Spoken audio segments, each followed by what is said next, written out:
Tout ça, c'est du mildiou. Là, on a des vieilles taches. Et là, une tache un peu plus récente où on voit bien le feutrage blanc. Vous voyez, ça fait une nécrose sur la feuille.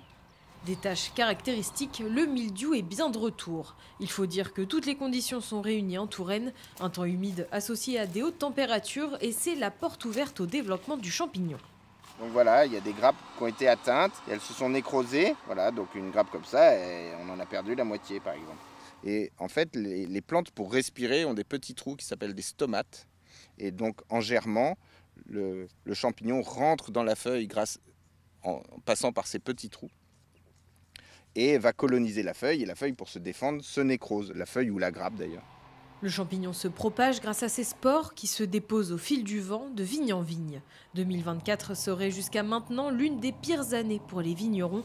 Une multiplication d'autant plus grande suite aux récentes crues, notamment dans le Chinonais, qui ont favorisé l'humidité des sols.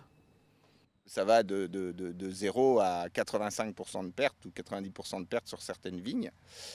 Mais quasiment toutes les vignes sont touchées peu ou prou. Pour stopper cette épidémie de mildiou, une seule solution pour les vignerons, traiter leurs parcelles. Très régulièrement et surtout après chaque averse, les rangs sont aspergés les uns après les autres. La plupart du temps, c'est des produits à base de cuivre, surtout en particulier en agriculture biologique. Le cuivre empêchant les spores de mildiou de germer et de rentrer dans la vigne. A noter que le mildiou n'altère pas la qualité du raisin survivant. Reste à voir combien de vignes seront encore debout d'ici septembre.